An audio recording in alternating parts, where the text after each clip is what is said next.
Welcome back to another high intensity impact introduction by GrimDarkJames, who's going to do the introduction today. He knows what episode number it is and what the title of the show is.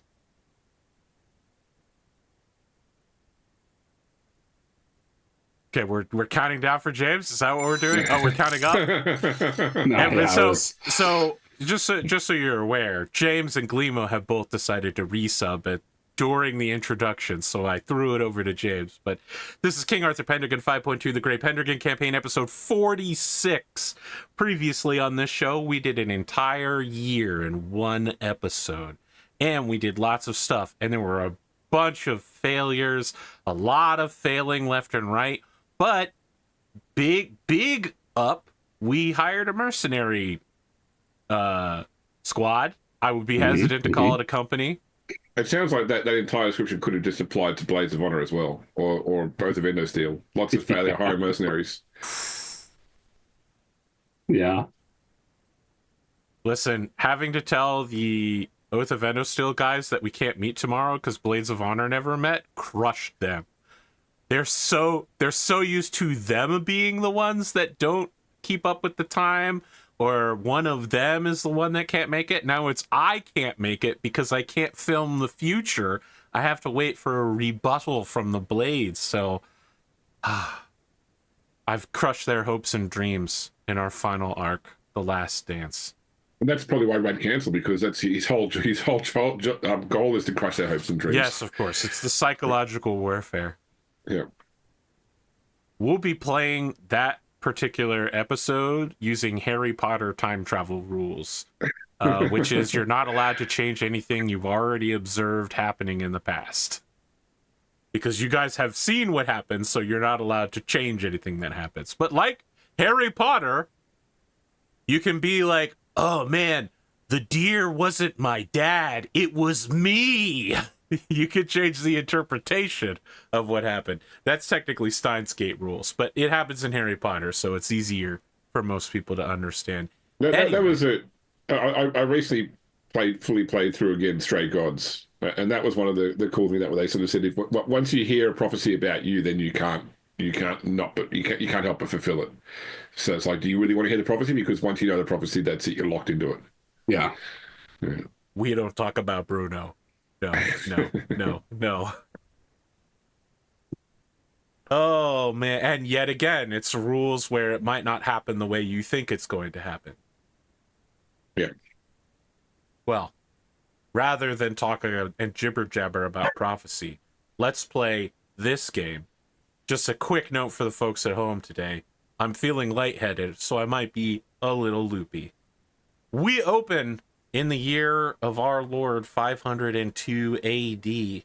There has been all winter discussions about the Pope and the anti-Pope, and that there are now two popes in Rome, and they are attending different buildings and having different councils of bishop, and it has fully shattered the church. And by this, the Pentecostal feast, pretty much all of the bishops have defected to the anti-pope, making him the new official pope.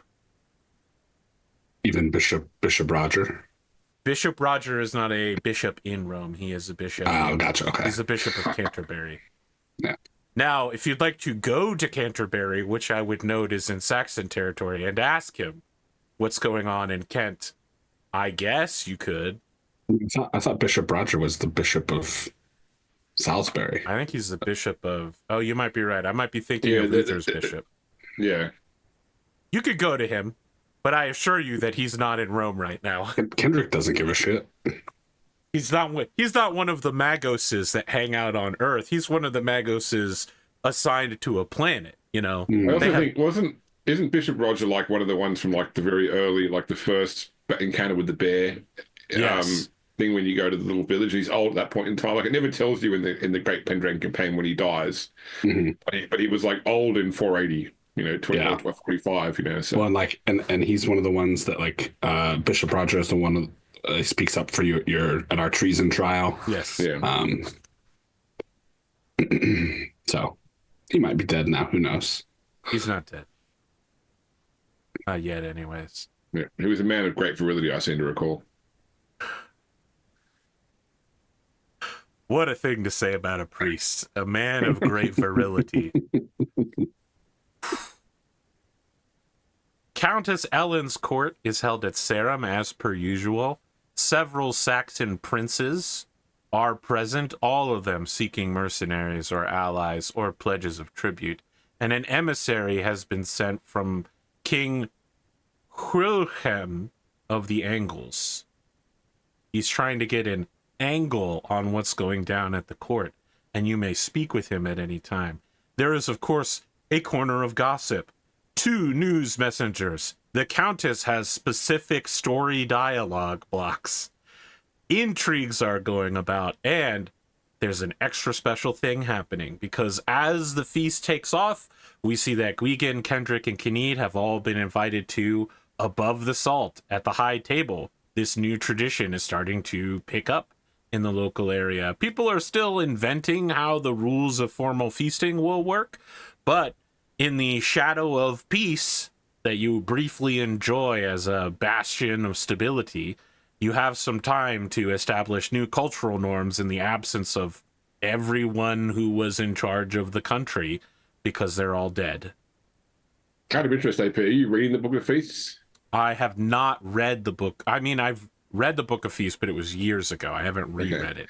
I was just curious if your sudden reintroduction of like the salt and everything was because you were working towards. I mean, we're gonna add that mechanic in the future as we advance culturally.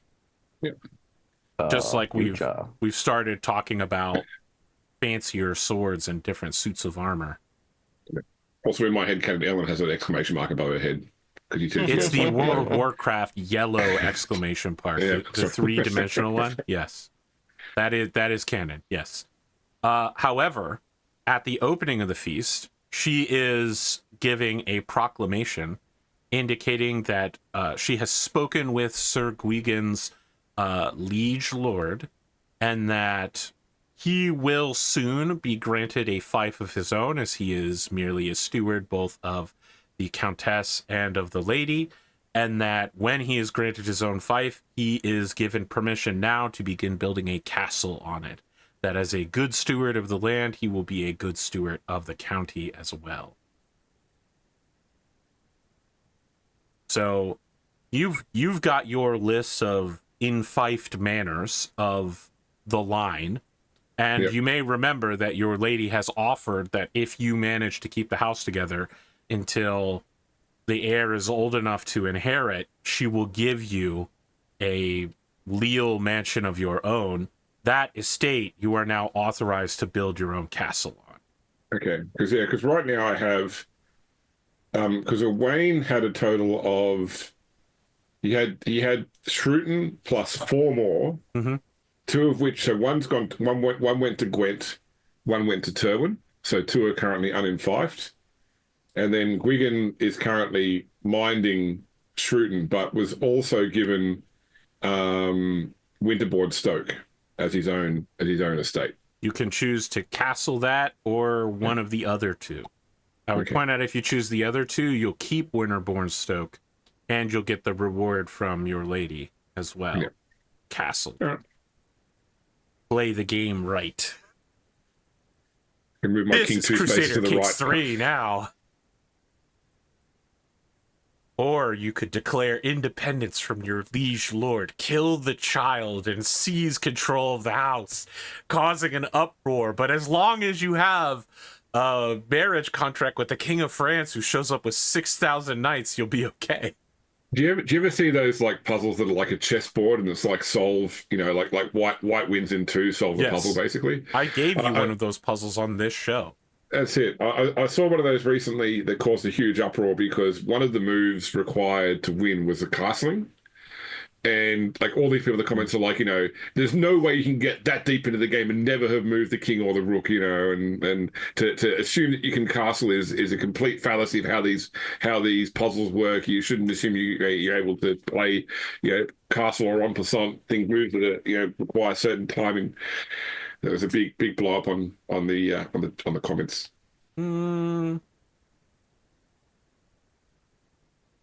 That honestly sounds like some sore loser talk. I'm Yeah. gonna be honest. If I Like, saw the king, if I saw got the it, king but- and the back line in formation, there's no reason I would assume that the king would have moved and the rook would have moved and then moved back. Yeah. Unless it specifically said that, I would assume. I think the complaint was with these puzzles you have to assume you can't do, one-off maneuvers basically, or they've been otherwise exhausted. Interesting. I heard you mention en passant as well, the classic Napoleon shitfest move. Which my son tried to do on me incorrectly. And I was impressed he knew what it was, but I also, derided him and belittled him for doing it wrong. That was the last rules update to chess's general play, so That's in the FAQ document. Yeah. So I mean, the game was good for 6,000 years, and then they did one update. So Sorry. who would you all like to talk to? What would you all like to do? There is feasting and merrymaking. You notice that your jonglers are the gossipers this time around. It's not a bunch of women around the castle who are speaking. Instead, it's them. But their gossip is like they're play acting as the women who normally do it. Like so they're wearing like dresses and they have huge amount of like cloth stuffed up to make it look like they have huge butts and bosoms, and they're wearing like white painted makeup with enormous amounts of like rouge, lots of lead in that stuff too, right on their skin. Yeah, definitely gonna. You mentioned before that there were Saxon kings here looking for mercenaries. There are Saxon princes, Princes, and there is a messenger from the Angles. Okay, I'm just curious whether I'm guessing that the Saxon princes are looking for mercenaries to fight other Saxons. Correct. Okay. Is there a particular Saxon prince who you know of that you'd like to pledge to? No, it just comes back to the conversation we'll inevitably have about tribute and what we're doing this year. That's all. I was just verifying. I was verifying they are still at war with each other, basically. They are at war with each other.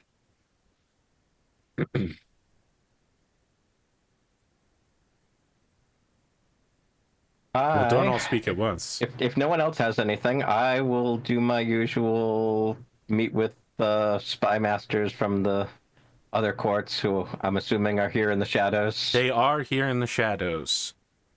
So... Oh my god. Wow. That's a critical fumble, my friend. What a way to start the episode. Wow. Woo! Put a fate point. Oh, wrong game. So, on the surface of it, on the surface of the game that's being played, I hesitate to say the Game of Thrones, since no one's actually aiming for the throne of the King of Britain. But on the surface of the game, there is simmering waters that you find. The spy master from Ulfius, who you've spoken to several times, is incredibly cagey. Sir Falbred de Havilard of Silchester is... It's not that he's not talking to you, it's just that he's not saying anything of value. It definitely seems like Silchester is playing some sort of plot, and they don't want you and the oh gosh, it's the Isle of Man, but I forget what they call themselves. Pometane. They don't want either of those groups getting involved. They don't want the Pometanians or the Salisburyans. They don't want Salisbury steak to get involved in what they're doing. No meat and no potatoes. With that said, there is no getting around that news is spreading far and wide. Ulfius is quietly gathering support to try to make an alliance of Silchester, Ridichan, and Salisbury. Now, the thing is, Salisbury and Ridichan are close as hell, and you are actually the center point of that alliance. You and your... Is it your heir marrying their daughter? is being upheld. Like, all of a sudden, this thing that the two of your families are trying to keep quiet with the secret, that is now being held up as like Salisbury and Rittichan. They're tight as hell. We're going to rebuild the country. We're going to make England great again with relationships like these. We're going to rebuild the network of noble blood across this country, just like Sir Kyned. And people are singing your fucking song in every alehouse and tavern up and down the King's Roads. But yeah, the problem here is that Silchester is not as cleanly adjusted into that particular alliance. And it's pretty well known that you're a member of the Order of the Axe, and that the leader of the Order of the Axe, Sir Kendric, the old wolf, is a not only devout anti-Silchesterian, but he has raided Silchester several times, including this winter. He did some ride-alongs over the border that were a little law-ish. But I'm telling you now, something more is happening with Ulfius, and you are being shut out of it.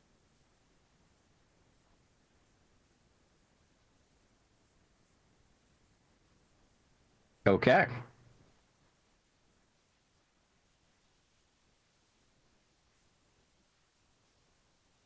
Go ahead. I was just gonna say, so it's less of a Kyned didn't fail that role. They just went, oh, he's friends with Kendric. We don't like him. We're not going to talk to him.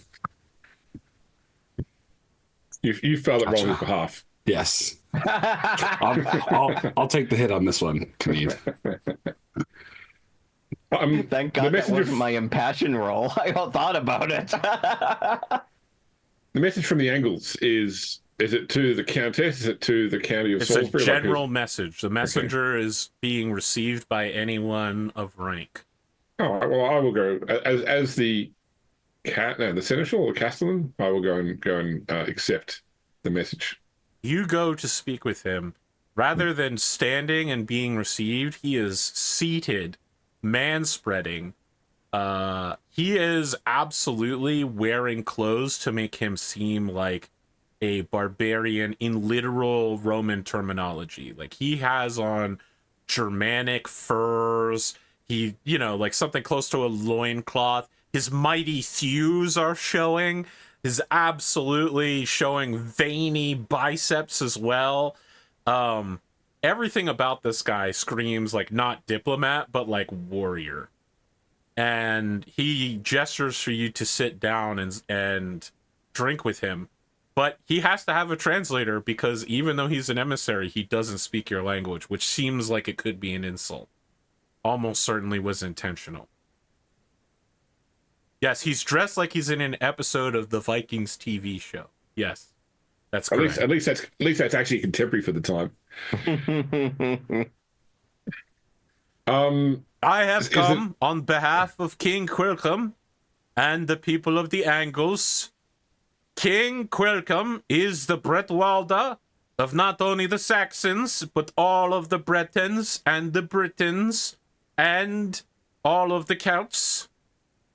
All of these islands belong to King Quilcum. You are a man of this court. I recognize that you are an officer, and I am willing to accept your oath of fealty to the king, Quilcum, High King of Britain. Well, I will have to talk with our liege lord, and you can remain our guest in court until we are ready to make such oaths. Is that fair? Yes, I have the protection of your guesting rights. Yes, no harm will befall you within these walls. He flexes and goes, no harm will befall me within these walls.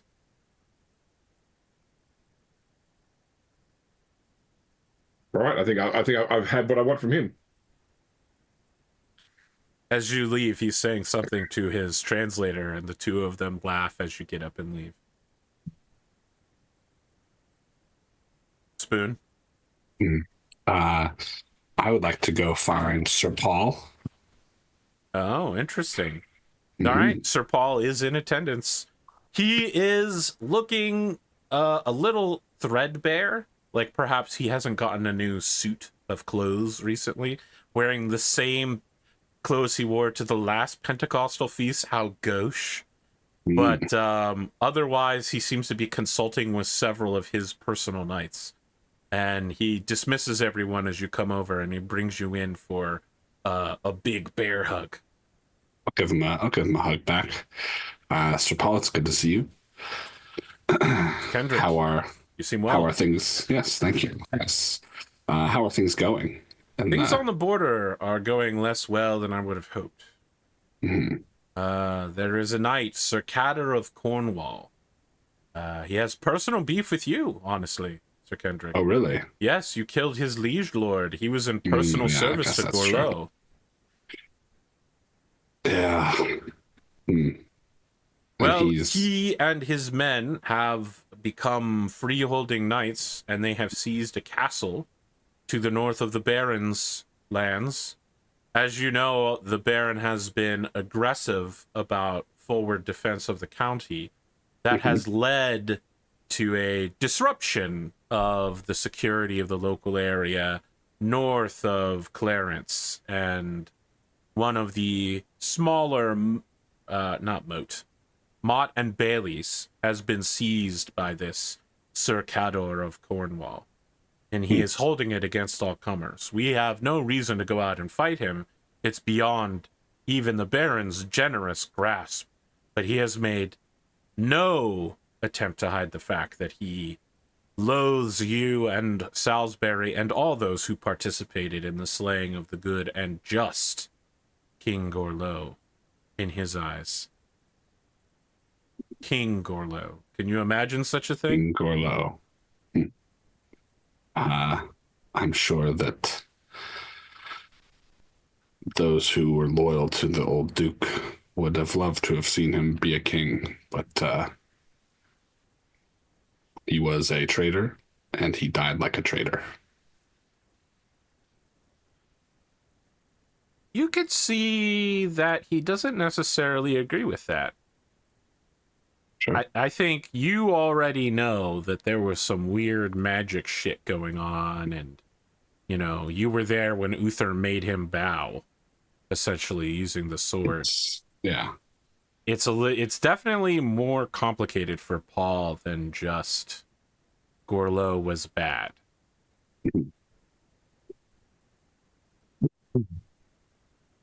In any case, the reason I'm here to talk to you is I may have need of your engineering expertise.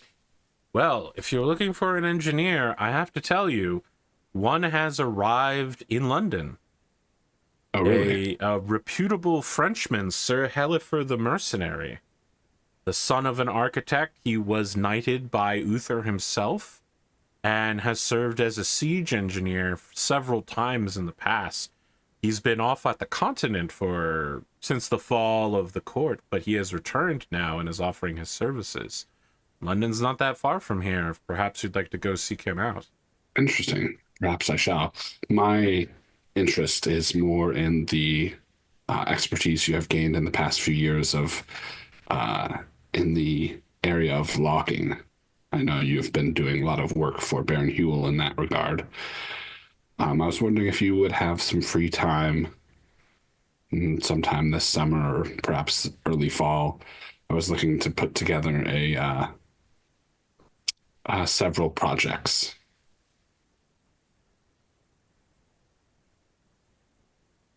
I think I might be able to make myself available. You understand that I don't personally knock the trees down. Yes, of I course. would he say stewards? I have people who care for the land that do that for me, who oversee and make sure that these things are done. It's very difficult work, I must confess. Getting the stumps out is most important to renewing the soil. Let's see. As we balance the humors of our body, we must too balance the humors of the land. I agree. Well, I shall see you in the fall, I suppose, assuming that no ills fall upon Salisbury. That sounds agreeable. Is Baron Huel here? I'd like to talk to him as well. He gestures. You see, he's had a rough set of years where he's lost a lot of weight and a lot of gray hairs from the stress. He seems to be doing all right now. The dark circles under his eyes are gone. He's wearing clothes befitting someone of the rank of Baron.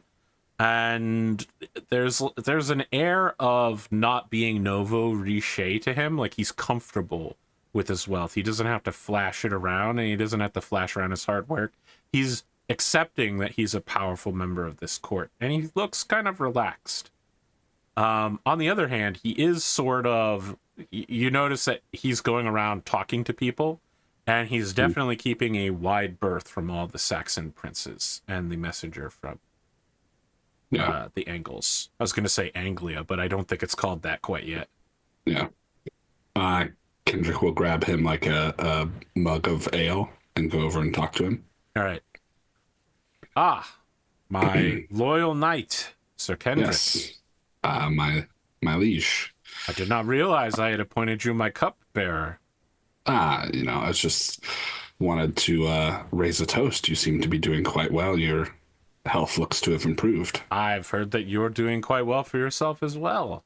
They say that the eastern reaches have never looked finer, and I hear you've gathered wild warrior princes on horses to flock at your command.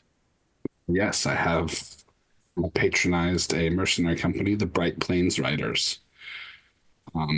We are small in number for now, but mighty in arm.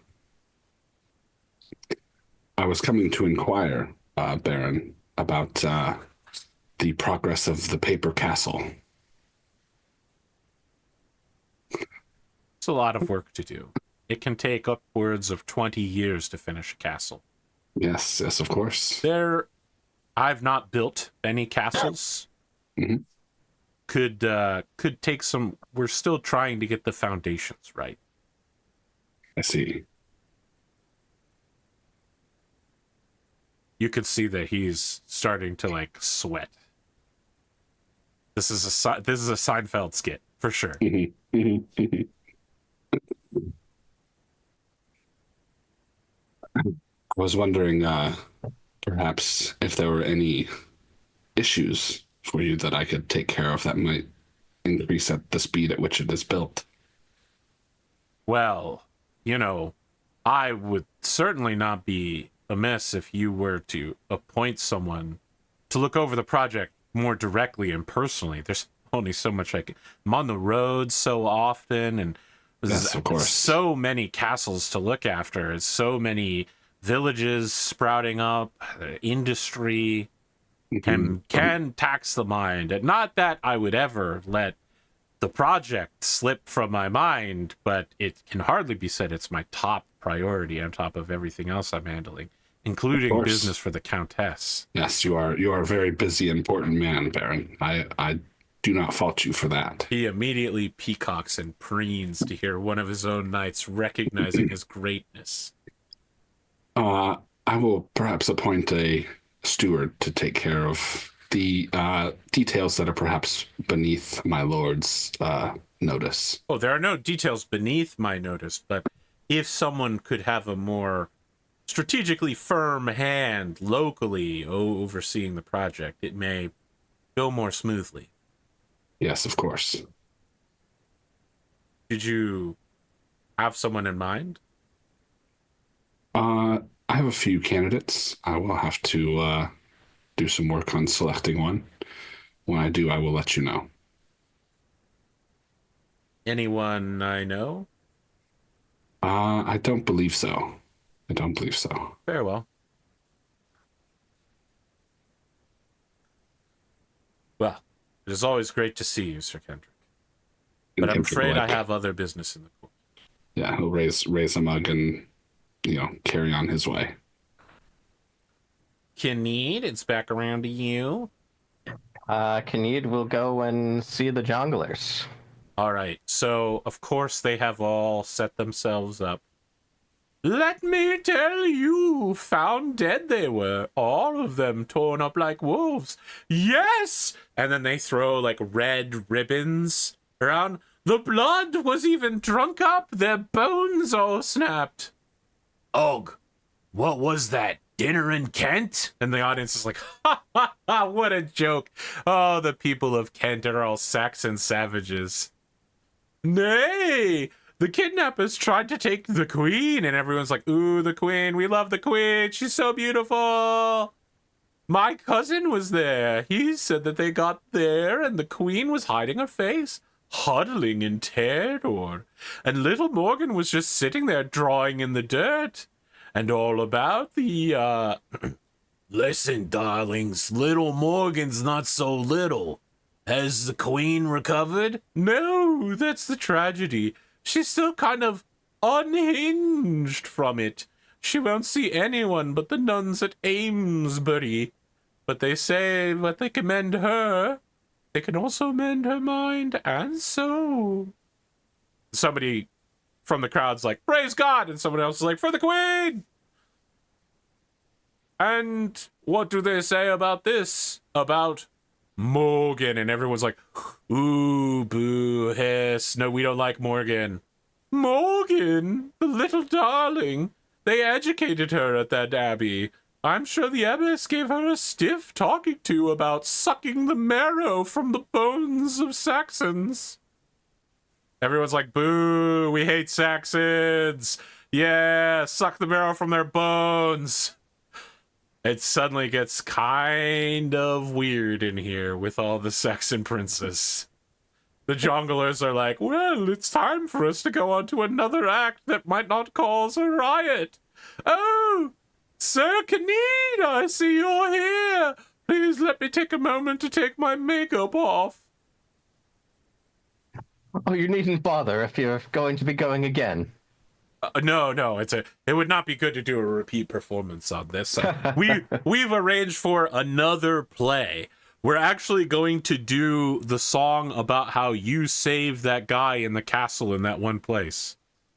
It's very popular. Excellent. We actually just invent new lyrics and set it in different places, normally somewhere pretty local to wherever we're playing at, with the name of like a local hero. Everyone eats it up. I appreciate your efforts. Yes, we're spreading your legend far and wide across the continent. I wonder if you've heard any rumors out of Silchester. Well, perhaps I have, but I do need to tell you, my lord, that I am retiring this year. Retiring? Yes, I've set aside quite a bit. I will no longer be leading the troupe. I'll be taking a backstage to my apprentice, journeyman, who I've been raising up in my place, young old Bimothy. I see.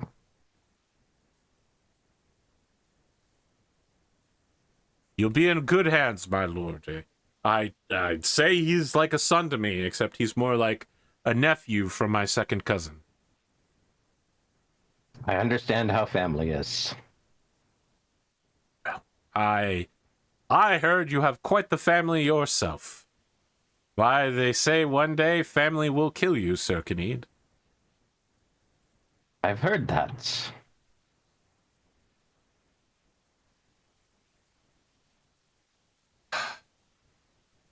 Make an intrigue roll, and we'll see what they know. I don't want to make you stand on that 20 from before, but if you roll a 20 again, it's going to be very funny. Holy shit. Oh my god, you cursed me, Arthur. Yeah, you rolled a 20 again, audience. You're about to get pushed up on the wall, I think. Yeah. Don't go to any high Wow. places, Kyned. Stay feet on the ground. I think that, yeah, like, this is the tail end of a plot you failed. This jongler who's been with you for like 5+ years pushes you out of the way as one of the kids that you're taking care of is like slashes him in the stomach with a knife, like a table knife, and it's clear that he was trying to stab you in the back. and the whole place is absolute fucking chaos as this kid is like disemboweling the jungler and going over his corpse to chase after you with a dinner knife. Holy shit. Yeah, I decided I'm raising the stakes. You rolled Yeah, 220s in a two row, 20s my in a man. row. Like, you never saw this coming. That's fair enough. What do you want to do? Fight? Flee? Maybe stop? Talk the kids? I don't know which of the 4 conspirators it is. I think one of them died recently, right? Yeah, Darwani died. Head is the younger, the other brother. Okay, then it's him. Yeah, he's totally like, you didn't even expect him to be at this feast, and now he's looking like an absolute savage, just like covered in blood coming from the dead jonglers. He just stabs him a few times, pulls the knife out, and then like Predator, like pulls himself over the top of it, coming towards you with the knife. People are shrieking. No one understands what's going on. It's like that scene from House of the Dragon where somebody gets murdered in the courtroom, but the camera never sees it because it's just people going, "What's happening?" That scene was great, but it was also annoying. So of course it's a feast, so I'm not armed, correct? Yes, of course. Yeah. Of course. At most, you have like a knife, like the same kind of knife that this kid has. Right.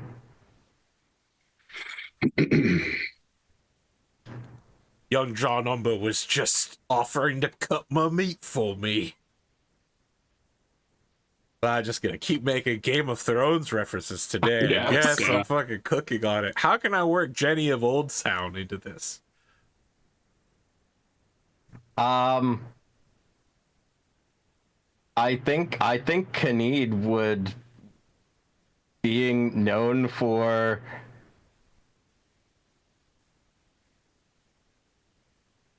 oh god, he's known for being vengeance, but he's known for love of family. God, oh yeah. What I if think we rolled to see which one you could, like do them opposing rolls, and the better winner okay. gets through?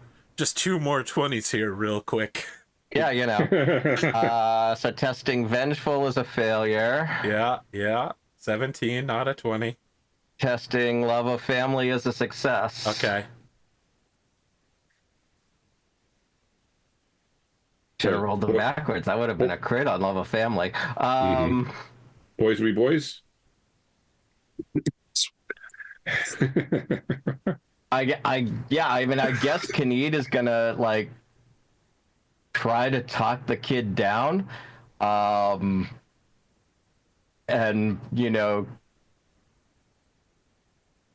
hope that if he can't, that someone is going to take up arms and settle the situation if Kyned can't defuse it.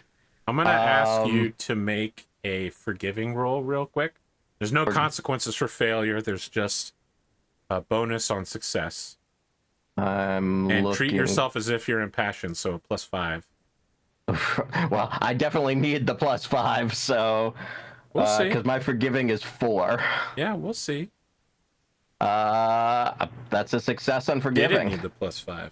Okay, I'm going to give you a +10 to a role you feel appropriate for talking to a younger male child to calm them down. I don't necessarily, doesn't have to be like orate or anything. If there's, like maybe there's an activity the two of you share together, or there's some special skill that you have that you think is very relevant to childcare. I want to leave this a bit more open-ended. Now, I don't mean like you can't be like, oh, I fairy lore with him all the time, so... Well, actually, I could probably buy that if you literally tell him fairy tales to help put him to bed, and that's the thing you guys do together. But you get the idea, right? Like, if you were like, oh, we hunt together from time to time, and it's time to remind him of that, or we boat or something. Or you could just do orate or courtesy. It's courtesy, right? It's not courtesy. You have 2 +5s to whatever you roll, if that makes a difference. Yeah. I feel like Kyned, he's had a really weird time with the kids. Like they have been hot and cold, and Kyned has known that there was some issues, but he had no idea that it was like here. So I feel like Orate is probably where he'd go to just try to talk sense into the kid, as opposed to trying to bond with him at this point, because it's pretty obvious that there's no more bonding. So I think he's just gonna try to talk him down. But like, hey, look, Ed, you've got to put the knife down. You're in the Countess's Feast Hall. Like, if you don't drop the knife, someone is going to stab you with a sword. And that's a success. 11 on a 20. You begin talking the boy down. Some part of him comes back from the bloodlust. And you can hear people around him saying things like attempted kinslaying and like murder of a commoner, breaking guest right, and then of course carrying a weapon in here. Like, this could seriously be a death sentence for him, even at his age. I would like you to make one last roll. No negative consequences on this either. It's just a question of whether you'd like to roll trusting or spiritual. And it's whether to Kyned it's more important to forgive this kid in a godly way, or whether it's Vin Diesel family forgiveness. Okay. Like, do you forgive him because he is of your blood? Or do you forgive him because it's the right thing to do, to wash away his sins? Yeah, I feel like Kyned is not religious. Like, Okay. yeah, he's got a religion of 2. So You're just rolling trusting then. I will roll trusting. That is a success. So checkmark trusting, and I guess also checkmark forgiving. And you know what? As long as we're doing a checkmark orate as well. You don't disarm this kid. You just basically talk him into standing still. And then guards arrive who are armored but unarmed and essentially like take him away. And the Countess, apologizes to everyone for the disruption. And it's clear that there will be severe consequences for this child. Like, maybe death isn't on the table, but probably it's going to be years before they're allowed to be shown in court again. And maybe this will follow them for their entire life. Kendric with the steels. Okay, that's it. We're going on break. No, we're going on break. James got you with that WWE shit. Yeah, He got you with that my manager or whatever, and now you can't hit this drop kid it. with the chair if he didn't drop the knife. We'll be back in like 5 minutes, guys. Get that WWE shit out your veins. We either made a bunch of Glimo fans or they all just showed up at once when Glimo started Glimoing. So here's the deal. It's an absolute fucking madhouse as it's never been in here. You can hear in the background Gwent is discussing what to do with the kid. Like, everyone's offering their advice on what they think should be done, but there's a question of who's responsible for it. Is it the Countess? Is it the castellan of this castle? Is it the head of the city guards? Is it the boy's guardian, Kyned? But Gwent is offering to take the child to his castle to ward and squire him for a time. And he's saying things like, well, if he's with my bastards, perhaps he'll learn what's really scary out there. The witches' forests and all of the giants and trolls that live out there. Maybe some time being a real man might help this boy grow up to be something other than a kinslayer. In a different corner of the room, you see Physician Quintus of Ilchan going, oh, yes, well, something like this was bound to happen. You see, Sir Kyned has a heart of romance. You hear about it in all of his tales and songs about how he compassionately fights by the side of his fellow knights and throws himself in the way to prevent them from dying, and then weeps over their funerals when they go down fighting back to back. A man like that would spare the rod and spoil the child. No, he's far too pious and godly to treat that child right. Even in Rome, as we did, we know that you must physically beat the children if you want to. Okay, Spoon, that's...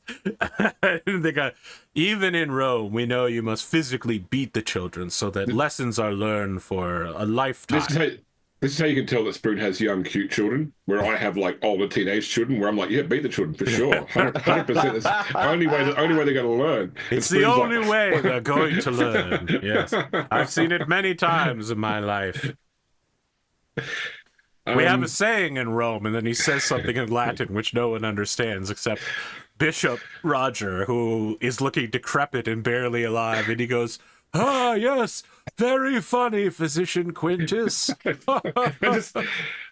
like the idea that every time he like quotes Latin, it's like completely incognito to the situation, but no one else knows. It's like, what's wrong with this child? As we say in Latin, as you say in Rome, per ardua ad astra.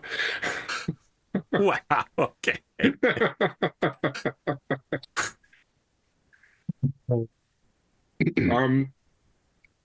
So I'm while this is going on, I am going to try and grab the Countess. My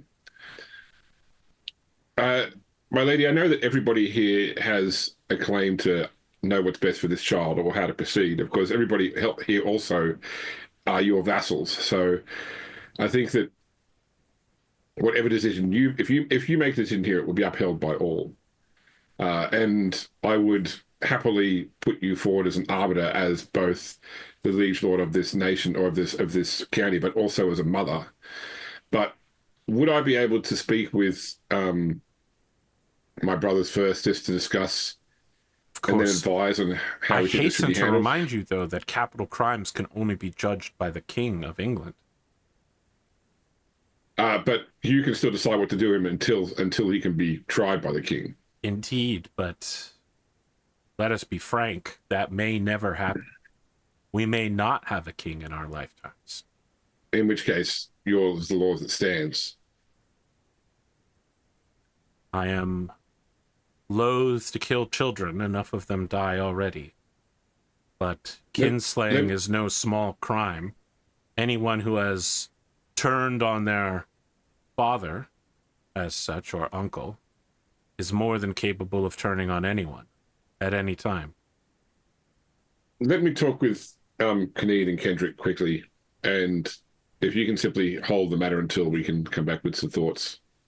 I will see if we can provide an amuse-bouche for the feast hall. I give you your leave to carry out your business. Thank you, my lady.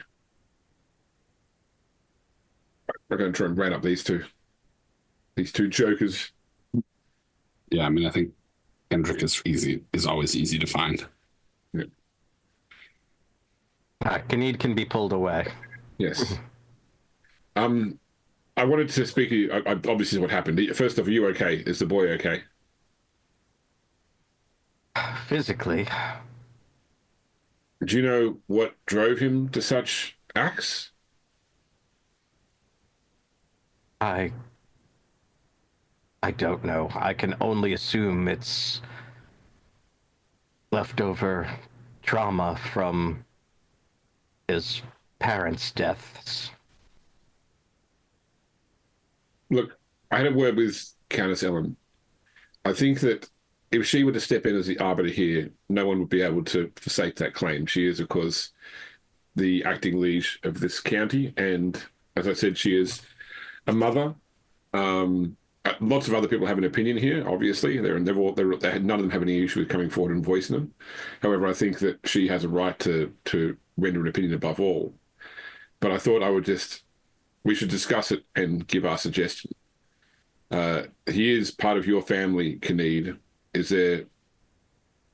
What is it you seek out of this? I'm sure we can find a way to spin the outcome that you desire. What is it you hope to do? And I will say that Ellen is loath to kill the boy. As am I. He is my blood, despite everything else. But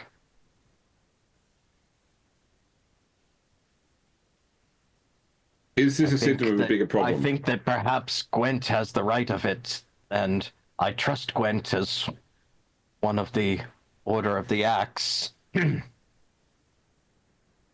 Is this a symptom of a bigger problem? Or is this a one-off? I wouldn't have said so till now, but obviously I've been blinded by familial duty and not realized that this was festering in my own house. I worry about Head, but I also worry about his two sisters. Either that they harbor ill will, or whatever Head's punishment ends up being, what that will do to them.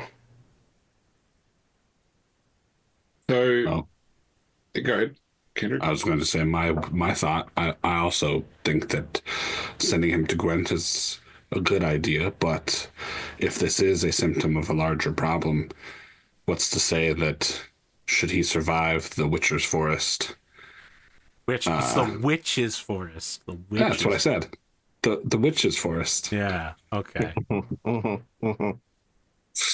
If he survives out there in the grasses, that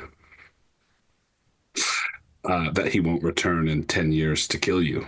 A stronger, better fighter, more prepared. How deep does this hatred of you run? Is this just a temporary madness, or is this something that was planned and Let's face it, I'm 40. There's a good chance that I won't be That's here fair. in 10 years. That's fair. What is his relevance to the line of your family? Is he in line as an heir at any point?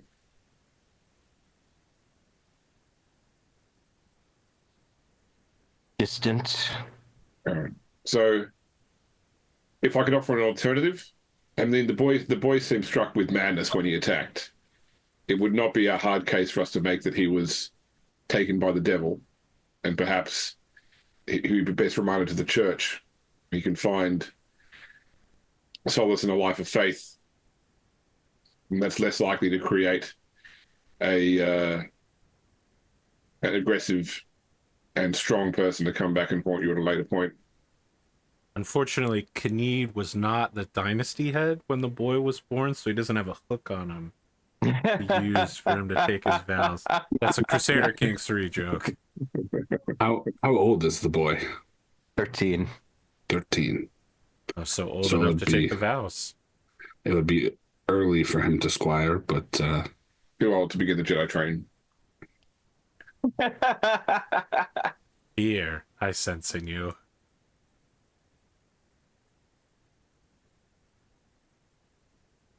Would you... You of course mean the Cheddar monks, right? He's too old to begin training with the Cheddar monks. Wow. Okay, you know what? That's a webcomic joke that definitely went past everybody. Don't worry about it.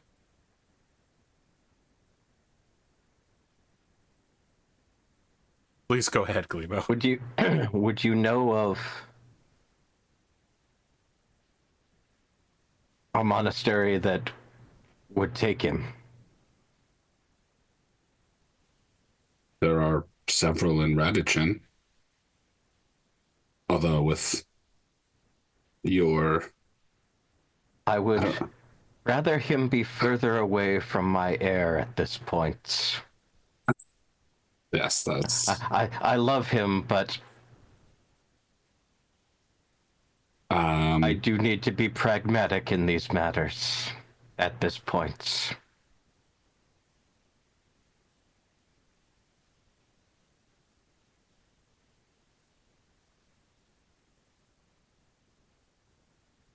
Perhaps in some of the northern lands, perhaps Cameliard, Bettagrain, Lambor, one of those. I look to you, my brother, since I am still new to our faith and don't necessarily know.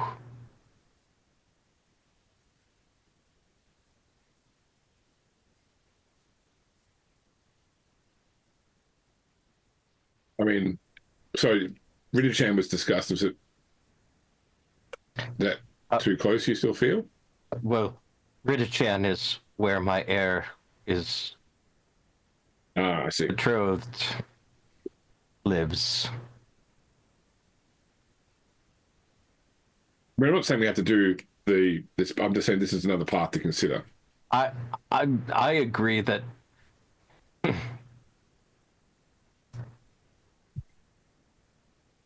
When you say that, feel that- Gwent walks nearby and says, "Yes, kinslaying is a pathway to many abilities, some consider to be unnatural." Sorry, I'm really in a Star Wars state of mind. Please go ahead without me. It's your game. I would hate to. I would hate to put a burden on Gwent or my family's failings. If that is the only way to keep him alive, then I'd go with it. But I feel like perhaps the church may be a more politically acceptable option for everyone. But I'm also willing to accept whatever judgment the Countess is willing to lay down, and I will not dispute anything that she feels is right or just.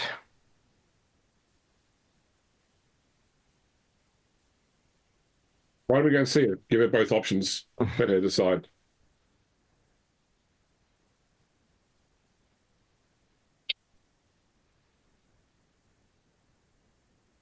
We agree. All right, Indeed. you all begin making your way across the room to go into private consultation with the Countess Ellen. As you're there, you can see that somebody is shaking.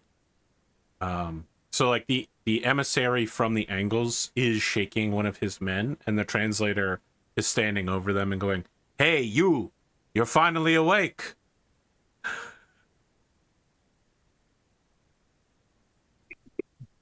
Anyway, you good? Ah, so he's a horse thief. How do you know he's not the King Ulfric Stormcloak? This is Helen. I used to be sweet on a girl from here. All right, so you pass General Tullius on your way to go see the Countess, and then you see the Countess without me shenanigansing all night. Look, we hopped off script real quick with some 20s, all right? That's all I'm gonna say. This is what they call emergent gameplay.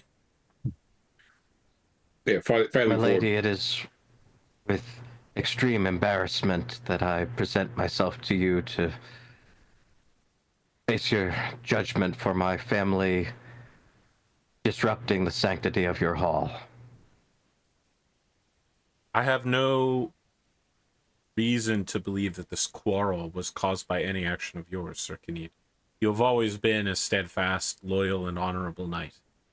I cannot imagine that you have attempted to instill anything less in the bloodline. All I can think of is that the matrilineal line has been tainted with treason and madness.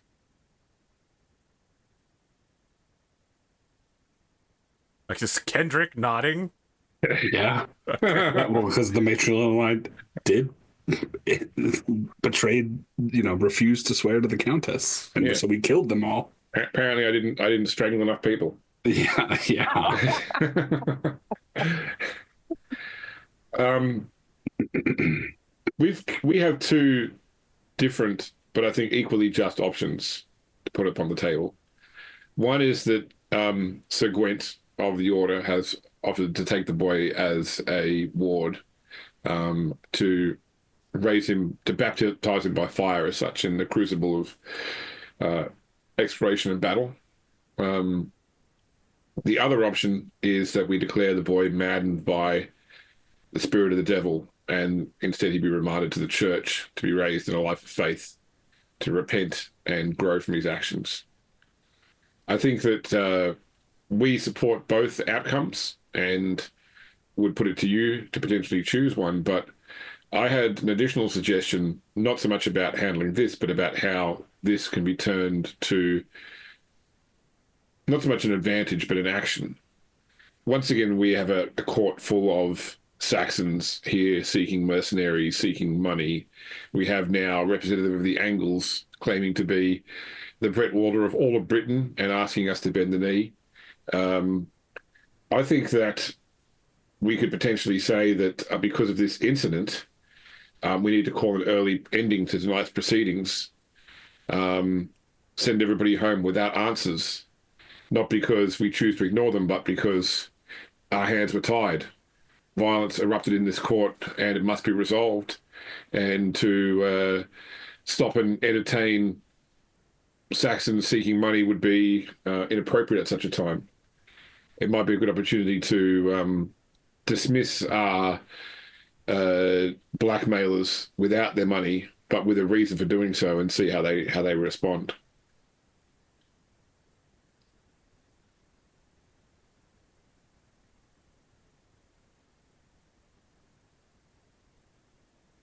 I think a alteration to your plan.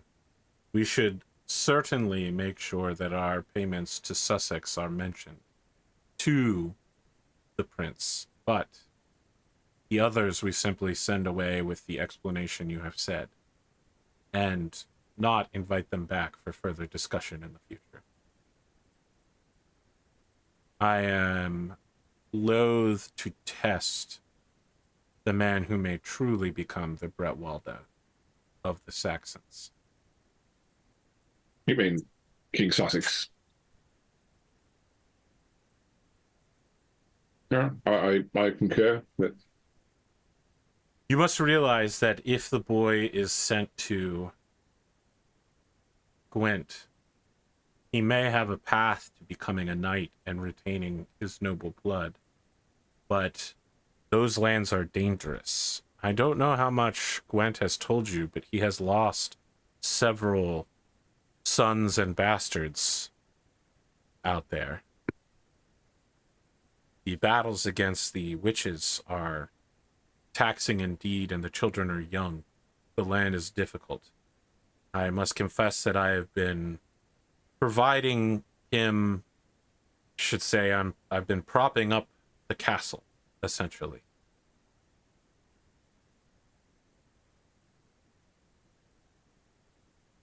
Where is Gwyn's castle in Salisbury? Southeast side of Salisbury. It's along what they're eventually going to call the Camelot Forest. Oh, okay, so he's kind of out near Pitton. Anton, Hampshire. Yeah. And it's not technically called Gwent's Castle. It was, who was the first marshal? It was his castle.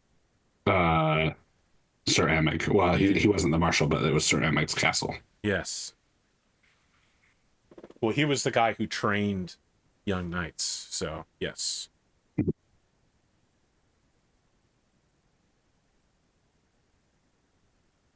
Can you live with that, Sir Kyned? Otherwise, I will have him sent to the church, and I'm sure he will serve as a worthy brother among the ranks for the rest of his days.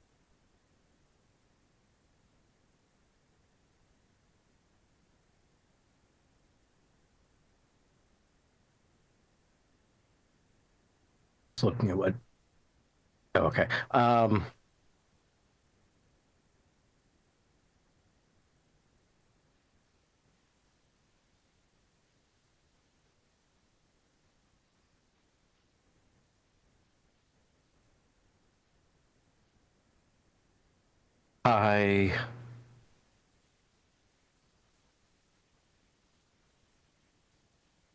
I feel for the boy. I tried to do the best I could after the death of his parents.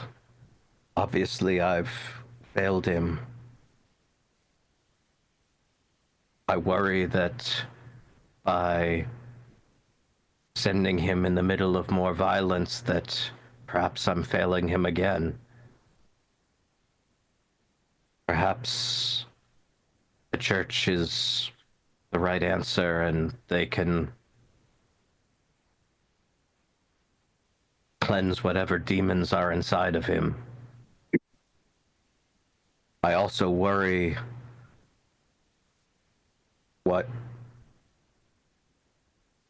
will become of his older sisters based on this news. His, as you know, his older brother succumbed to the plague last winter.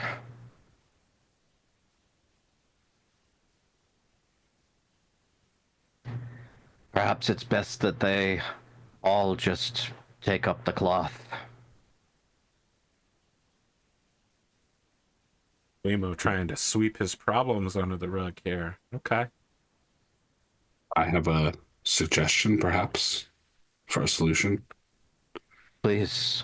There are several monasteries in Escavalon. I've been there before. I could send word to King Nanteliad, along with the two girls and head with an escort.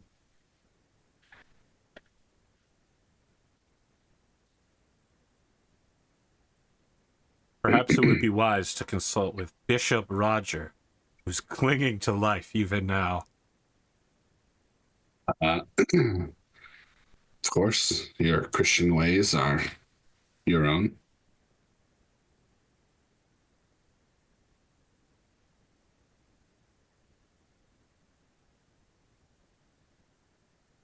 Well, I'll give you leave. You make your way over to Bishop Roger, who is hitting the sacramental wine on Pentecost a little hard. Oh my, everything that's happened is so bad for the heart of an old man. Sir Kyned, I saw what happened there with you. You were so brave to stand up against the wolf child there. Oh, yes, most unchristian of him, and most Christian of you to forgive him for threatening your life. Yes, please take one of these complimentary plenary indulgences. You've impressed me, and you've impressed our Lord Jesus Christ. Many thanks, Bishop. Oh, please, I'm just doing my work in the guise of the Lord. It is on that topic that I wish to speak to you. I worry that these children of my late brother have something unclean inside of them, and I'm wondering if perhaps a life devoted to the church is what they really need. Oh. Well, I must say I'm very impressed with your pious faithfulness, Sir Kyned. There are not many nobles like you who would turn so many family members towards the greater service of the Lord. My brother here has suggested perhaps in the lands of where this ping is happening here. Escavalon, yes, I know of Escavalon, it. yes. that perhaps they could serve well over there, but it would Of be course. I've far enough heard that away strange from... things are happening over there with King Nanteliod, but, you know, as the local gossip gatherer that you are, I'm sure you already know more than me. Wink. Indeed, but I also hope that it's far enough away from painful memories that they'll be able to fully devote themselves to their new lives and service of the Lord. Of course. And you can vouch for the bloodline of these two young, pure maidens? Indeed.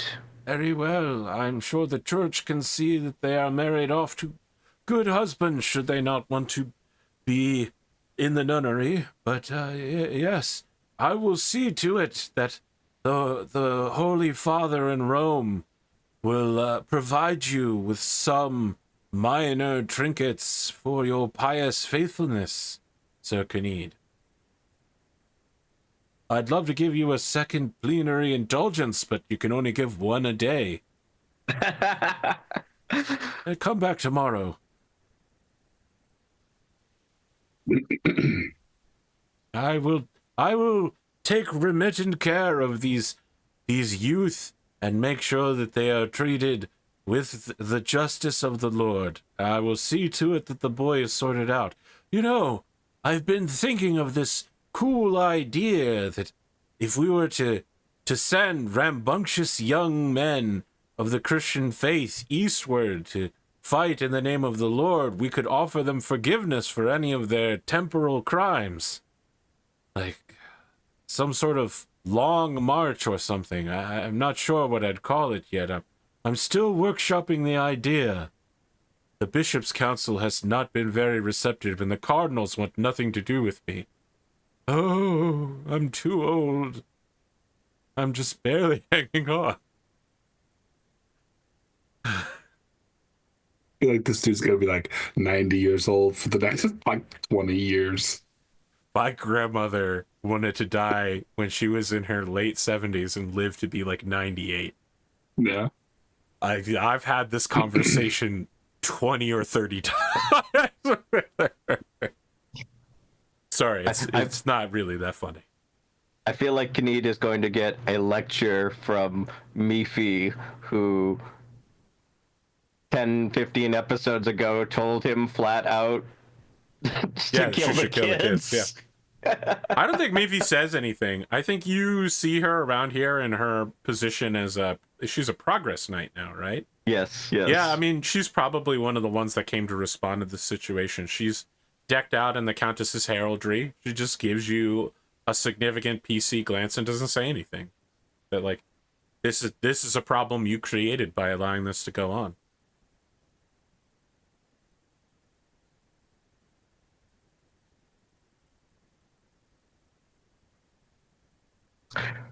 So that happened.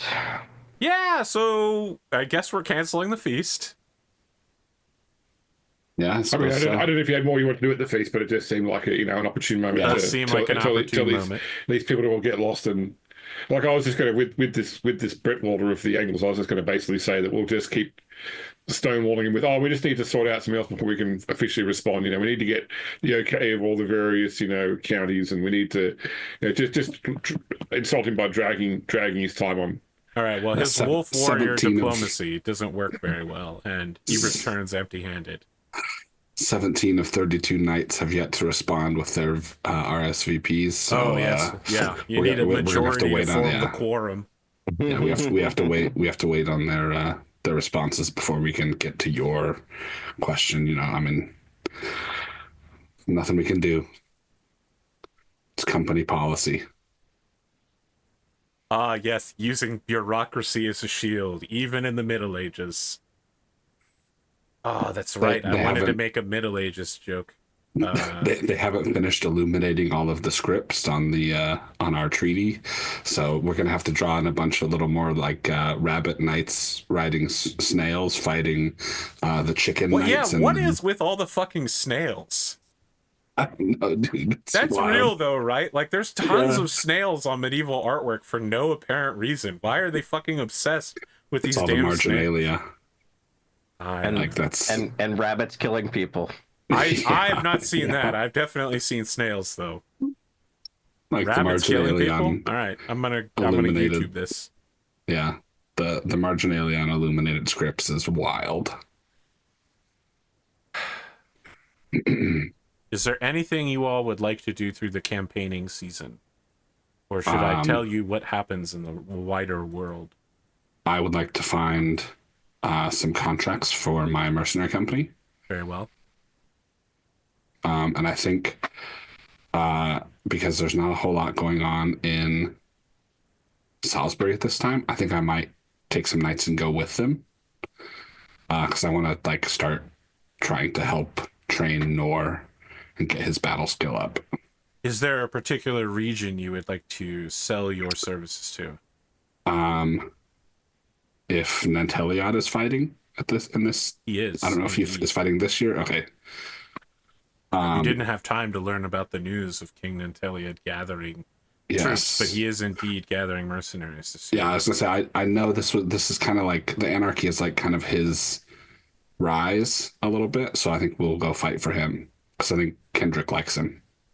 All right, From like you ride out to meet with him in the Midlands. Yeah. You find out that he's basically gathering all of what will, I don't know if it's called Wales now, but if it isn't, what will one day be Wales is uniting behind him in a battle against Duke Lambor. Sorry, the Duke of Lindsay.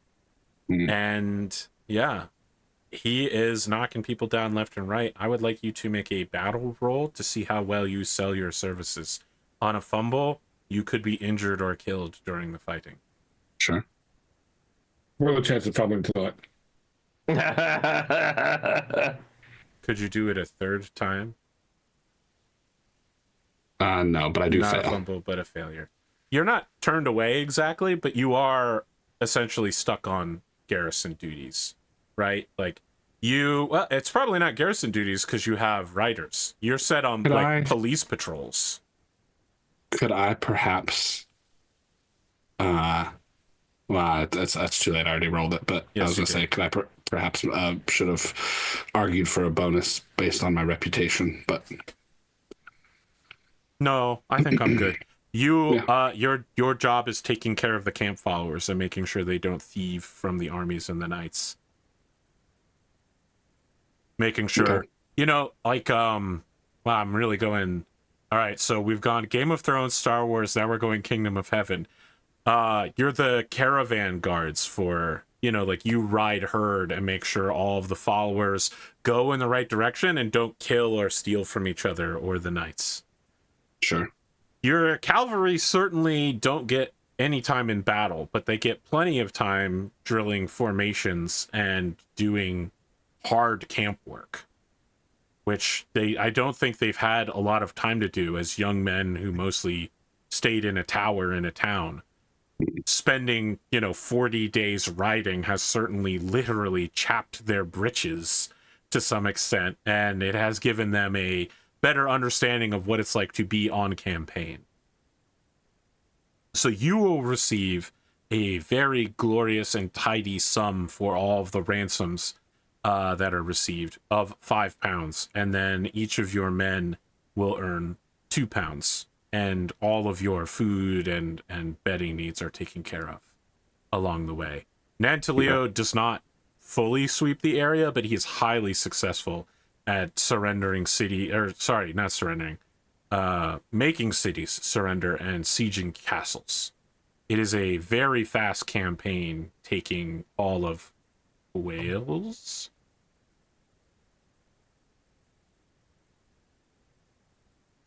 Sorry, the British. I don't know when they started calling it Wales. Meanwhile, for the rest of you, in the east, you hear that King Al, the big top dog, and all of the other kings charge the King of the Angles for his claim to be Bretwalda. They muster their armies collectively as Saxons. And, of course, he normally says he's not a Saxon, but a certain king of the southwest has he's Saxon when he rides with the Saxon armies for sure, with his knights. And they beat the shit out of the Angles at Hertford. He does not pursue them when they flee, but he makes it clear that Hertford is now Sussex territory, and that the Angles are not the Bretwalda of the collective forces of the Saxons. This is deeply concerning to the people of Silchester and London, because this is the sort of coordinated effort of the Saxons that everyone has been afraid of. Normally, they're so busy posturing and fighting each other that they aren't as effective at fighting people in the field. Saxon warriors, giants backed by Goesi knights, are, it sounds pretty terrifying when you think of thousands and thousands of warriors. A dark cloud begins to form over southern England. The corruption level raises +1. Move the token on the corruption tracker. Stop! Oh. Do we want to start or does anyone have any other projects they'd like to pursue before we go to the Christmas feast? I will hold a funeral for my jungler and pay for a grave with effigy, which is £2 according to Book of the Manor. Okay. I believe his name was Old Bimothy. Yes. Old Bimothy is dead now, and young Old Bimothy is now called Old Bimothy because he's no longer the young one. He attends and is bawling his eyes out and says, "My lord, I've trained under my second cousin's uncle for some time, and I hope to replace him. I am, of course, well practiced in the arts, and I've spent some time at Stratford by the river. I am a man of letters, and I speak Latin as well as the local languages, and I'm familiar with many of the cultures and the alchemical sciences. Is there anything in particular you were looking for? A new jaunty tune or information from a particular county or duchy or..."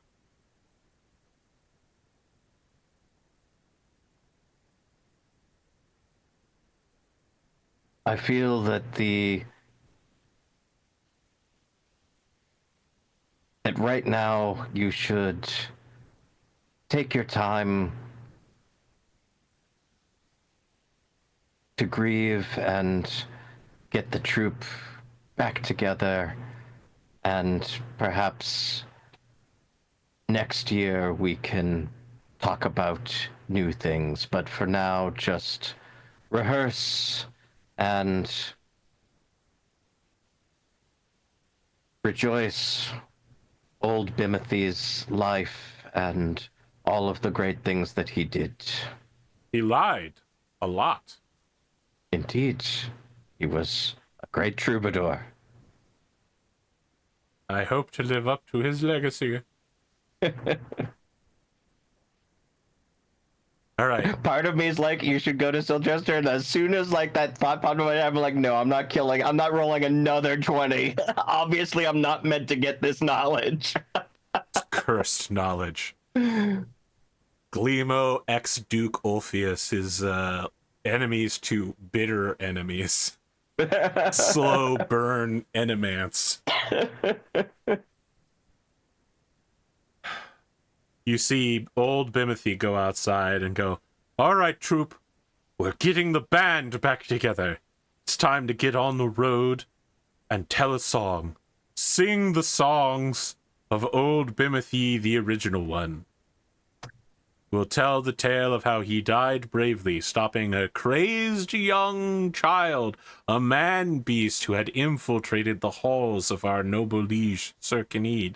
But Kyned sang a secret song that he learned in a monastery outside of Tintagel to calm the child's heart, and then submitted him to the justice of God." Excellent. They begin working on a new play, poem, theater troupe act about Kyned and the secret songs he knows.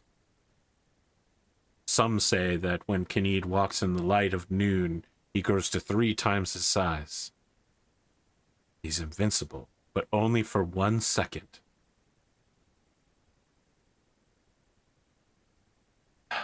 Now it feels like a good time to take a break before the Christmas feast. Gentlemen, we got through yet more shenanigans around this fucking double 20 rolls. When we return, can we try not to roll so many 20s?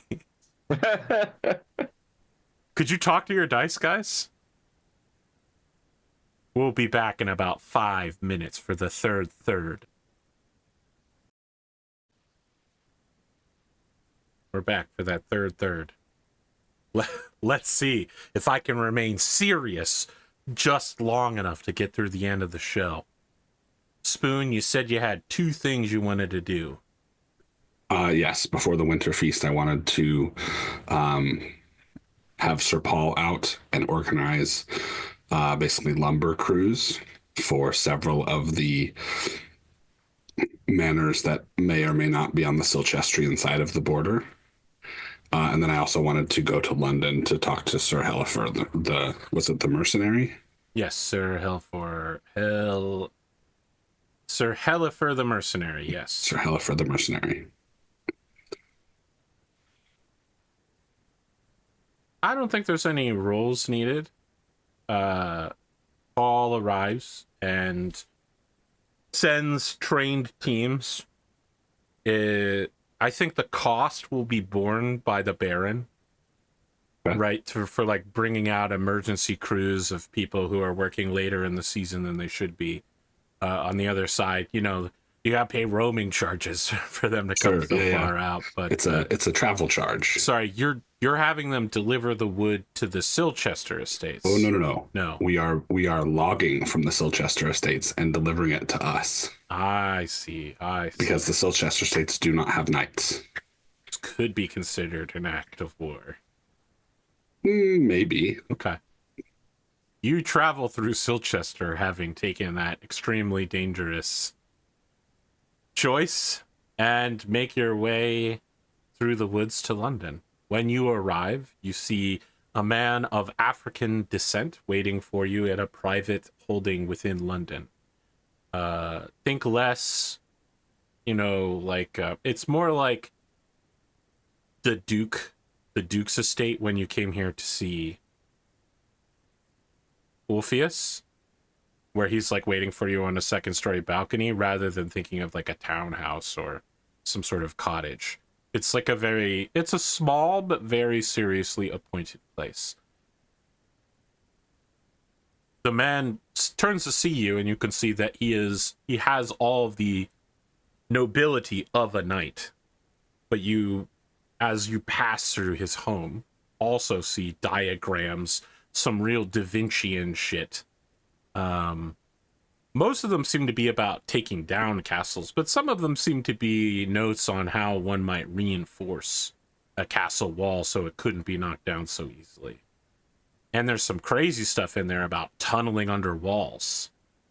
Whether that might be safe or not, whether one could survive, how far does the air go before one passes out from the bad gases? Sure. Sir Hellifer says, you must be the inheritor of the legacy of King Lucius that I've heard so much about. Sir Kendric. And when you hear him speaking with a Latin accent. And I don't mean Latin like Latino, I mean like Italian. Rome. Yeah. A Roman accent. Sir Hellifer, I am indeed Sir Kendric of well descended from King Lucius. I have heard of your talents. I am in need of good knights. I have a castle being built in the north of Salisbury. Unfortunately, it is not a priority for the Baron that I owe leal service to.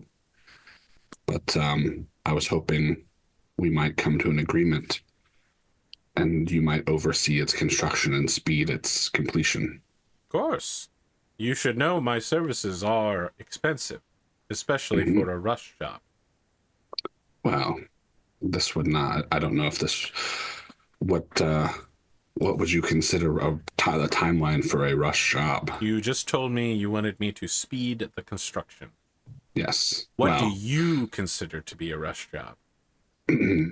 when I say speed the construction, I mean I want you to start constructing it. I don't believe the Baron has done anything at all. I see. Well, such things happen. Indeed, he is a busy man. Well, I can tell you that under King Uther, I was paid a salary of £30 a year and was also given my own manse.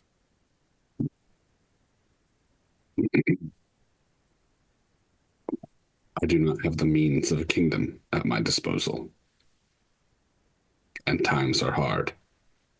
Is that what you would require of me for your services? Well, they say that you don't pay a man for his time, you pay a man for his skill. I agree. How much do you think my skills are worth? And we'll negotiate from there. I think your skills are worth, we'll call it £10 a year.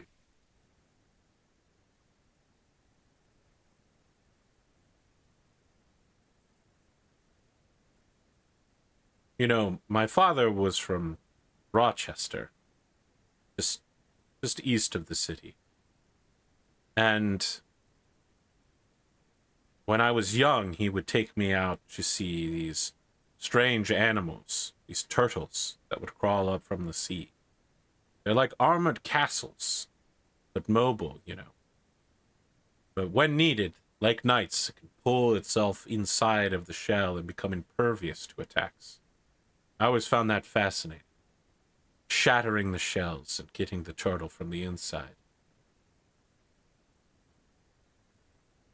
I've done, just above the table, I've done a really bad job of doing the Bond villain who makes strange animal things. That's what I was trying to do, but yeah, I really did not weave and warp my way into that. I think that £10 is a little lean. Perhaps we could settle in the middle on £20 and a noble appointment for wherever I am staying during this. Of course. And it could be several years. You should make sure that your funding is secure before you hire me. I understand. Given that there is very little work done on it as it is, could you give me a perhaps rough estimate? Well, we can talk more specifically about the details once I know exactly what purpose you would like out of this castle. But if you need any sally ports or secret tunnels out, I take that information with me to my grave, and I make sure to only use mute eunuchs to dig the guiding holes for those particular conveyances out of the castle. They are the most honorable and trustworthy of workers. Well, then, perhaps let us agree to this. A 1-year contract for you to look at the site, perhaps give me a rough timeline, and then I will decide the future from there. Well, it's almost winter, so perhaps I should go with you to the site. We'll see what the progress level is, and you can present me with your dream castle. Very well. Now, the £20, of course, is contingent on if I can get my guys. And there's no guarantee I can get my guys. Thanks, Brendan Lee Mulligan. You can tell that's a guy who's seen a lot of reality TV shows. Mm-hmm. All right. He will go with you. How big of a castle are we talking here? Is this Mott and Bailey that you want constructed, or something out of stone with towers? I mean, I think the only castle that's available in this In time this time period period. is a Mott and Bailey castle. Okay, Like, yeah. I don't think we have the technology for stone castles yet. He lets you know that if you're willing to get like premium, he can get it done in 1 year. Otherwise, it's probably going to take closer to 3 years if you don't want a rush job. Okay. And so premium being Couple costs okay. right now. Pay it all up front. And then he said otherwise at 3 years. It'll take 3 years. Okay.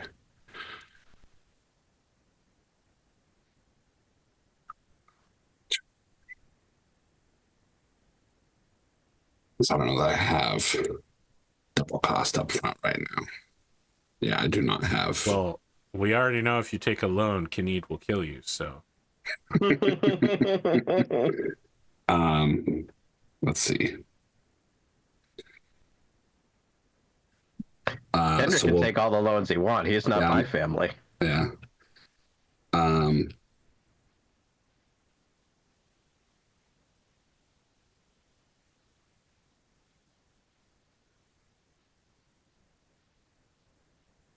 Let's say we'll go with the 3 years because I don't have the cash for double Yeah. cost up front. there are a few who can.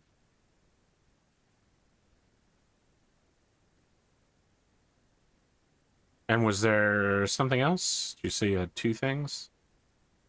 No, the logging cruise was the other thing. Yes. All right, we cut to the Winter Feast. The Christmas Court is talking about one thing and one thing alone: a closer alliance of Silchester and the Countess of Ridichan. Everybody's talking about Kyned being the center point of that alliance. A lot of people are gushing about how well trained his son is, and clearly such a man is good at taking care of children, and only the most wild, savage, devil-tainted beast would ever betray such a feel father. Wow. I mean, you pay for propaganda people, they do their propaganda work. I don't hire a hype man.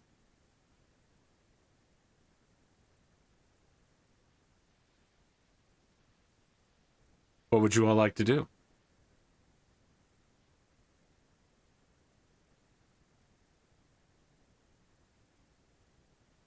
To do at the Winter Feast. Sorry?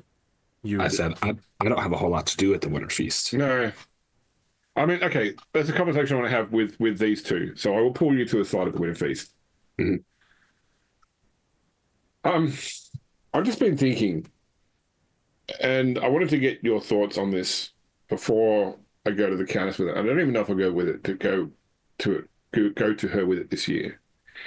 In the past, we had a conversation with her about whether she might consider marrying one of the Saxon lords and trying to form some sort of alliance in order to get us out of trouble. The way I see it, there are two British lords who are currently actively opposing the Saxons in an effective way and standing up for what we consider to be, Britain under King Uther, and they are Ulfius and Anteliod. So I can see a benefit in recommending to the Countess that we attempt to throw our lot in with one of them. Obviously, Ulfius is our neighbour, so effectively, that would allow us to form a larger single block to resist, the Saxon war machines. But by the same token, Anteliod seems to be enjoying a lot of success. He is actually campaigning, whereas Uther is rather sitting in his own lands defending himself.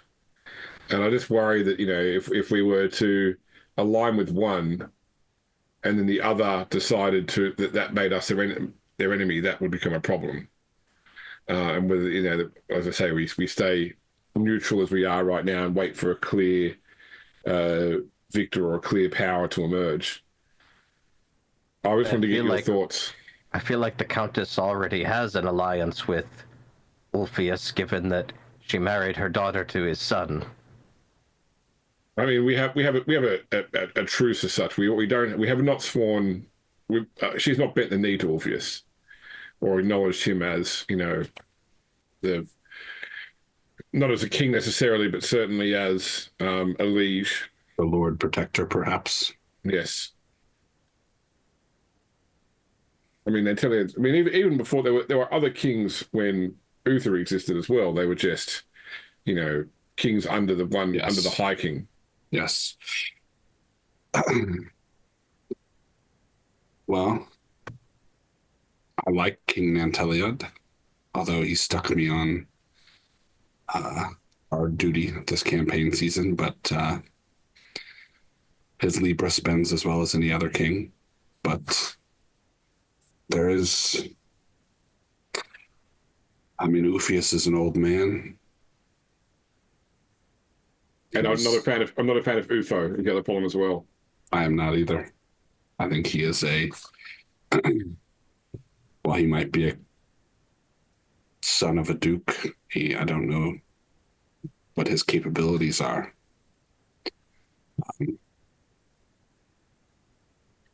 Perhaps at this point, it's simply best to improve our relations with Nanteliod and not move straight away. I don't know if he plans on campaigning again next season, but I could speak with the Countess. I've worked for him as a mercenary before. Perhaps I could be an ambassador this next time around. But I spoke with King Pellinor last year. I could certainly send a message to him again. I don't know that he necessarily has an army and a willingness to campaign. I mean, did you say that he stopped questing, or that he is no longer seeking the questing beast? But no, he's forever seeking the beast. But he does still have some political sway in that part of the world, so he has some interest in what Nanteliod is doing. We could approach them for two different angles if that was who we decided we want to throw our lot in with. We don't need to decide right now, but I think that we should increase our bonds with, I guess, Cumbria in general. Escavon, but all of Cumbria seems to be up in arms right now. Well, we know that the young king of Estragales owes me a significant favor, but I think his kingdom is in shambles at the moment.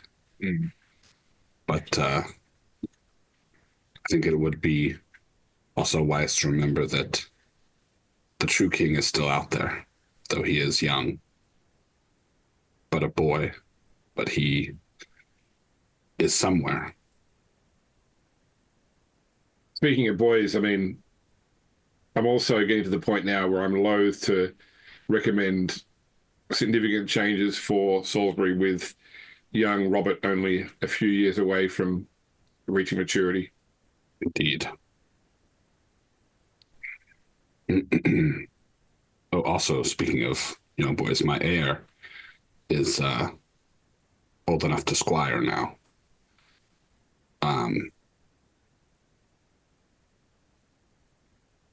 Sir Gwgan, I don't know if you would perhaps talk with the Countess and see if she can find him a good appointment with one of her trusted knights. I will if you like, but I think that you have the honor in court enough to make that request yourself. Very well. And I guess my other question would be, if we are seeking to increase relations with, Estragales, Nanteliod, Ulfius, is it worthwhile sending your heir to squire in another land to return here with both knowledge and political connections. But, there was a Scavelin knight that we served with in Terrabil, I believe. We were on garrison duty with him. Yeah, well, it starts. I remember who you're talking about. Yeah. Starts with A. Is it Elaine? Or Alan? Elaine, I think that's something like A-L-A-I-N. Yeah, yes, yeah, that's right. Perhaps, well, perhaps I'll sort this out in the coming year. Sir Elaine de Carleon, Yes, vassal of King Nantelion. yes. Because I don't hold myself in such high esteem that I believe a king would take my son on as a squire, but perhaps one of his knights would do so. Exactly. Yeah. And we could further our alliances that way. Are you putting forward that request? Yeah, I think I would. Okay. Several weeks later, right before the winter feast, you receive a reply in the affirmative from King Nantelion, indicating that he would be thrilled to have one of his retainer vassals take your heir upon themselves, and extends to you an offer to serve in the van next year. Now we're talking. I was expecting a rejection. I was expecting you to get like a thank you for your application. We received many requests for squires for our knights, and unfortunately at this time we're not going to proceed with yours. No, instead it's I'd like you to die for me next year. So Yeah, I'll do you one favor before we go fucking die together. yeah. Kendric is happy to be in the van. That's the Vanguard for those at home, not a white Yes. panel van that the two of them are riding it together. That's right. Kidnapping children to send to other regions to What squire. the fuck? I'm so glad I stopped monetizing my videos altogether, because that just that sentence right there would get me in so much trouble. Okay, Christmas happens. No one has anything to put forward here. I think with the amount... Oh, I was gonna say it's just the solo scenario for me. Yeah. But- I was going to say, I don't know that we have time to go for a super in-depth solo scenario, because I want to make sure we get the end of year stuff. But Yep. All right. Yeah, hit me Good with just a roll. your spiritualism. Just a quick 20 here, real quick. Yeah. You know. Spiritual. It's a failure. Okay. You are traveling back from London in the fall. And as you're camping out on the road past what will one day be Windsor Castle in Silchester Lance, you have a sort of out-of-body experience when you are by a vast, silty river across dunes of sand, a sort of landscape you've never seen before. And there's a great city in the far distance. You notice large triangular shape, and then a massive cat person perched near it. And you hear someone clear their throat behind you and go, "Oh, what's this, son?" I turn around. You see a youthful boy. He looks like he's about 13 or 14 years old. He's wearing a green jacket with a big red scarf. He seems to be some sort of Englishman or a man of England, with like messy brown hair. And he goes, "Aye, what are you doing spying on my astral peeping? Sorry, what? I'm the Archdruid of England, Merlin." You're Merlin. "Yeah, I'm Merlin. Who are you? Sir Kendric of Pitton. What are You you are not doing Merlin. using magic, Sir Kendric?" I don't know how to use magic. You're far too young to be Merlin. I've heard that before. And There's you're a dressed.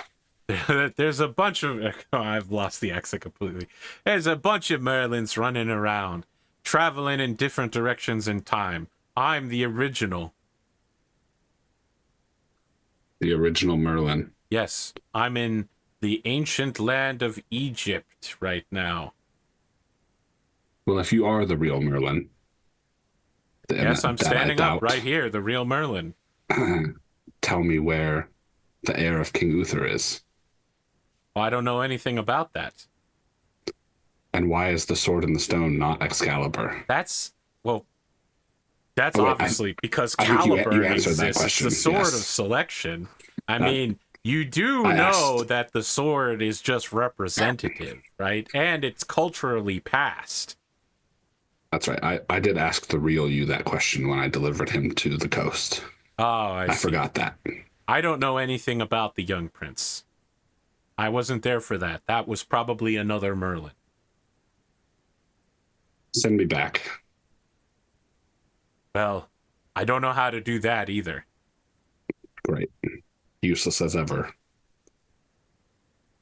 All right. So, young Merlin crosses his hands over his chest and says, I can tell we're going to have a great time together through the years. Several hours later of the two of you just standing around, occasionally sniping at each other, you're getting super, like, for you, you should be sleeping, but instead you're baking in the desert sun of the Nile. I was saying, I assume I'm in like my full chainmail or Yeah. whatever it was when It's I fucking smoking out Yeah. here. You wake up in the morning and there's little grains of sand in your chouses. Is that boots? Is that fancy boot words? Yeah. All right. You can see sand on your greaves where you knelt. It's in my gambeson. Oh, your I don't think they have gambesons in this time period. I don't think they've invented quilting technology yet. What do we wear under our chainmail then? I assumed leather, right? That's the classic. You just wear like a leather padding underneath the chainmail. Yeah, maybe. All right, I might be wrong. Who knows? I'll get comment section explained later by somebody who tells me when the gambeson was invented. Or like that person who predicted the dress that I was talking about with uncanny accuracy. Meanwhile, let's do that end of year stuff because I'm worried that 30 minutes isn't going to be enough. No, we're a well-oiled machine. Are Late we? 10th, early 11th century was when the gambeson was created, apparently. Early 11th century, I see. Right around 1066, just in time for England to be formed under William the Orange? No, that's not right. Who's the one that won Hastings? William the Conqueror? William the Conqueror, who might be an ancestor of William of Orange. I don't know. That fucking family line is fragmented as shit. He had a bunch of Merlins, or Williams, and at least one too many Henrys for sure. Yeah, are we starting Yes, Winterfell please, stuff now? please. Okay, cool. Just as a heads up, since I've been given right to build a castle, I am not building a castle this year, but I am going to hire an engineer onto my staff to join the Is house, the Gwgan. Is he going to cost you 20 Libra a year? No. You wanted a specialty engineer. This is a civilization's great person that's arrived, and he's about to use his build wonder instantly ability for you. I asked for the castle. I got the Great Wall. I got the Great Wall of China instead.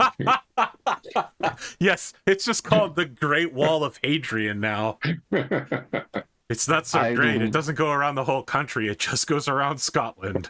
If you'd been to Scotland, you'd want to keep what's in there as well.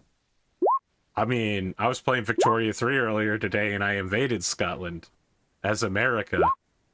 Oh, critted my lance, but that doesn't mean it goes up. I lost. I gained a point of forgiving, which meant that vengeful is no longer a famous trait for me. Does that go up? No, it does not. Romance, roll for romance. Another critical. God dang, dude. Where were these rolls when I was rolling my battle? But that does mean I get to check and see if it goes up.